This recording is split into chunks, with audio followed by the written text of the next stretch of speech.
Hello, everybody, and welcome again to Keystone Film Review. We just saw The Zone of Interest.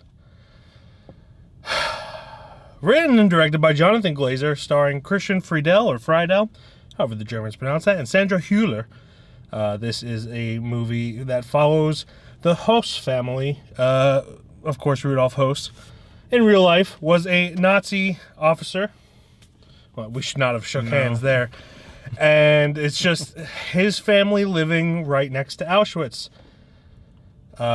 Nominated for Best Picture and Best International Picture and a couple other things, maybe director as well. This was on my radar. And if we seem low energy right now, it's because that movie was depressing, as expected. Yeah. I didn't know about this movie till 2 weeks ago. So the whole concept of the film is just following the everyday life of the Höss family, and in the background, never really in the foreground or part of the story, quote unquote, but always a presence is the sounds of Auschwitz and what you can see over their home fences. And my God, indeed, it's a lot. It's a very quiet movie that I think the style of it is going to make a lot of people uncomfortable. The subject matter is going to make everyone uncomfortable, but the style is going to make some people not really care about the movie. It's a very kind of plain movie, which I like. I personally like that style, nothing too flashy. But I feel like that's going to turn a lot of people away. Yeah, I think the movie, the subject's definitely going to be making people not comfortable at all. Yeah. But I guess the way it's made will definitely make people a little bit more comfortable as far as people are dying in the background, but you're not seeing it. But a huge thing with that is, because of the style of the movie, everyone that we watched this with, which might have been like 4 or 5 people behind us, everyone was quiet. Yeah. There was not a peep or anything happening behind us. And there was a couple sitting behind us, and they were kind of talking in the previews and everything. But then as soon as the movie started, even Mike himself, just silent. He was eating his popcorn. He's like, I shouldn't eat popcorn right now. This is a bad time to eat popcorn. I'm the kind of person, I can eat popcorn during any movie. I disassociate very well. This is not a movie I could really disassociate with because it's just it's such a normal life. But there's constant gunfire and screaming and the sound of kilns and ovens and the chambers, what have you, going. So it's always just in the back of your mind what's happening. But what's happening in front of you is so normal and everyday life, with the exception of the presence of a swastika or SS uniform or whatever. And it really just nails the whole theme of, these are people. They weren't some, mythical monsters. Yeah. These were people. These were normal people. These were people monsters. People monsters that then, became part of this machine that just did a horrible, horrible thing. And it really just kind of shows you how close anyone could be to something like that at any given time. And it's kind of terrifying, really. Yeah, and how just scary that it is to just kind of adapt to that everyday life. And we live in Pennsylvania, so we hear gunfire relatively normally, but it's gunfire that we know is someone at a shooting range or during hunting season, someone's hunting. It's never we're not in a location where it's never a thought in our mind that could be someone being shot. But with Auschwitz being in the background, it's guaranteed to be someone being shot, which makes it just chilling. It's very, very, very weird thought to make it have you just kind of not comfortable with watching it, but have that be background white noise in the background, just gunshots, all that screaming and all that stuff, while you're watching this family just kind of do their everyday kind of thing. Very, very unsettling and chilling. And then they kind of give you someone to kind of relate to, as far as you don't really relate to them at all, but you kind of give them someone, or they give you somebody to relate to, as far as them being new to the scene and them having to listen to that every night, and then them just kind of just being like, that's enough of that. Yeah.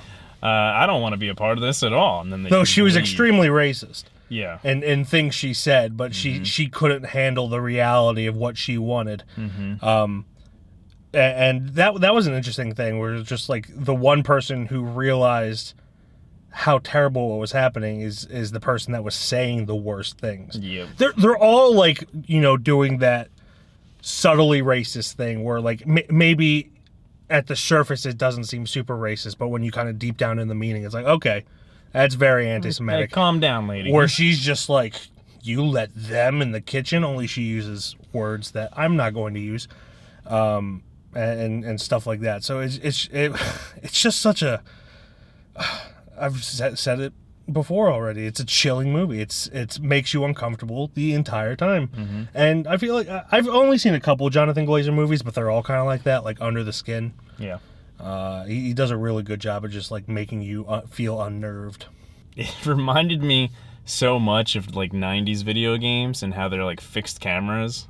Like, and they just have a camera I in, could like, see that. you know, the corner of a room or like on a desk or something, and then they'll just have like one takes where they'll go from one room to another. There's probably multiple cameras, and they'll just like, it's like a fixed camera where they'll walk to one room and then it switches to that other camera. So like you're walking and then it's like, I was just waiting for them to stop walking, like in the old tank controller games, and then just like, oh fuck, they changed the angle and now I can't walk straight.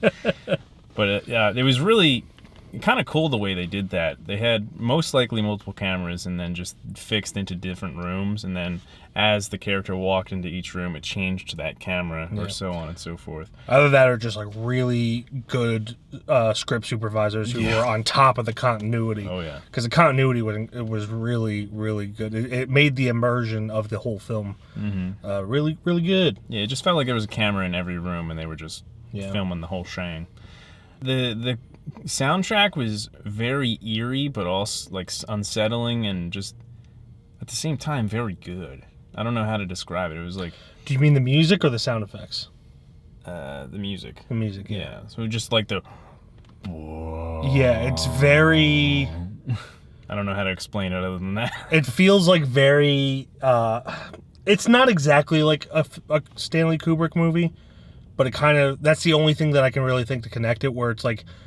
It's not there often, but when it is, it's like in your face, and not in a bad way. Like it adds to the terror factor of it all, and yeah, it's just kind of loud hums and just very eerie of the such. Yeah. I wouldn't want to say I'd go to sleep to it, but it was like enough to be like, I could close my eyes for a second. It was something you'd want to like close your eyes to and just kind of listen to it. And just kind of atmospheric, I guess is the word to say. It was without the context of the film. Yeah. Very calming. Very calming. But with the context of the film, very unnerving. Very not, I don't want to be here. Yeah. Other than that, I personally don't have too much more to say. Yeah, me neither. I completely understand why it's nominated for Best Picture, Best International Film. It's definitely an artsy movie that I feel like a lot of people aren't going to like, and not because it's a Holocaust movie, but because of just the style. I think it's an important film because, you know, we often see the suffering within Holocaust films, but we don't see the people going about a day like it's completely normal, literally right next door to it. Especially when like they're doing their everyday thing, and then you'll just see him standing in front of his house, and then you'll just see like train smoke coming out from behind his house, and you know exactly what that means. Yeah. Or when they're closing the blinds in front of their windows, and you just see a very orange glow and just very bright. You know exactly what that is. Do we want to do ratings? I don't know what I'd put it at yet, but I mean, I have a solid state of what it is probably going to be. I think people should go see it and make up their own mind. I'm not going to promise that people are going to... I mean, let's be honest. I didn't enjoy it, but it's a good movie. It's not a movie you enjoy. It went a little bit faster than I thought it was. To. It's a solid film. I don't know if I'll ever watch it again, but that's more because of the subject matter than it is also the quality. Just kind of pace of it too. Yeah. I mean, it went pretty fast, but it is a kind of a slow-ish movie as far as the subject goes, and just following the family. But yeah, I would just say see it and make your own opinion on this. It's a solid film. It's gonna hopefully make you feel uneasy. If it doesn't, Yeah. I don't know what to tell you.